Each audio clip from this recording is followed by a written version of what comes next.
আপনি কি প্রেগনেন্ট? আপনি কি রেগুলার ফলিক অ্যাসিড খাচ্ছেন? ফলিক অ্যাসিড খুব একটা ইম্পর্টেন্ট ভিটামিন, যেটা হচ্ছে B12 এর বি ভিটামিনের কমপ্লেক্সের ভিতরে আছে, এটা B9 বলা হয়। ফলিক অ্যাসিড খুব ইম্পর্টেন্ট ভিটামিন এই কারণে যে ফলিক অ্যাসিড আমাদের ব্রেন এবং নার্ভাস সিস্টেম এগুলো কিন্তু ডেভেলপমেন্ট করতে, স্পাইনাল কর্ড এগুলো ডেভেলপমেন্ট করতে হেল্প করে। ইউজুয়ালি যেটা দেখা যায় যে বাচ্চাদের ওই জন্মের আর কি একটা বাচ্চা তৈরি হওয়ার পরে 28 দিনের মধ্যে স্পাইনাল কর্ড তৈরি হয়ে যায়। এই 28 দিনের মধ্যে যদি কোনো কারণে ফলিক অ্যাসিড ডেফিসিয়েন্সি থাকে, তাহলে কিন্তু খুব ভয়ঙ্কর নিউরাল ডিজিজ হতে পারে। এটাকে বলা হয় স্পাইনা বাইফিডা অথবা এবং অ্যানেনসেফালি। তাহলে দেখা যায় বাচ্চার মাথাটা থাকে না, স্পাইনা বাইফিডা হলে আমাদের সিদ্ধান্তটা ফাঁকা হয়ে যায়, এটা একটা জিনিস হতে পারে।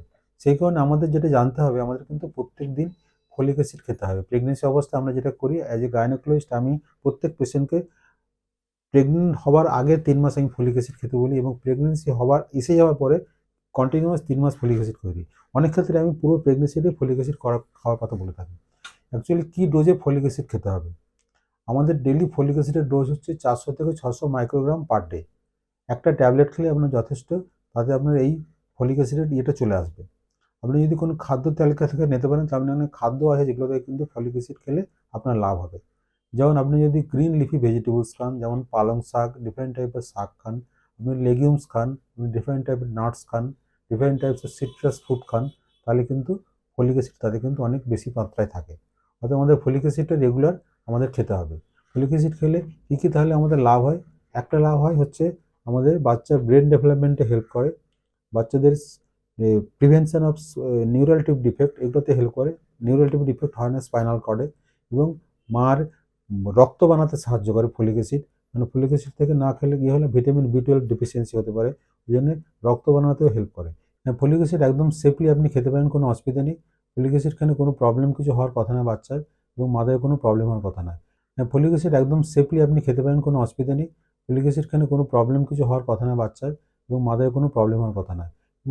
বরং আপনার অনেক কিছু লাভ হবে ফলিক অ্যাসিড খেলে, এবং বাচ্চা খুব ভালো হবে, বাচ্চার ব্রেনও, বাচ্চা খুব ইন্টেলিজেন্ট হবে ফলিক অ্যাসিড খেলে। মানে ফলিক অ্যাসিডে যে জিনিসটা রয়েছে, এটা কিন্তু বাচ্চার ব্রেন ডেভেলপমেন্টে হেল্প করে। আপনি যদি ইন্টেলিজেন্ট বাচ্চাও চান, তাহলে কিন্তু আপনি ফলিক অ্যাসিড খেতে পারেন, তাতে কোনো অসুবিধা নেই। অতএব ফলিক অ্যাসিড একটা খুবই সস্তার জিনিস, খুব একটা কোনো কোনো কস্টলি জিনিস না।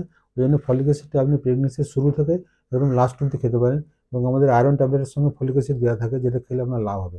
এবং ফলিক অ্যাসিড রিচ যেগুলো খাবার আপনাকে আবার বলছি, যেমন হচ্ছে খাদ্য তালিকায় আপনি প্রত্যেকদিন পালং শাক খেতে পারেন, লেগুমস জাতীয় জিনিস খেতে পারেন, আপনি সিট্রাস ফ্রুট খেতে পারেন, আপনি অ্যাভোকাডো টাইপের জিনিস খেতে পারেন, যেগুলোতে ফলিক অ্যাসিড থাকে, এবং লেন্টিলস ডিফারেন্ট টাইপ, তাতে প্রচুর পরিমাণে ফলিক অ্যাসিড থাকে।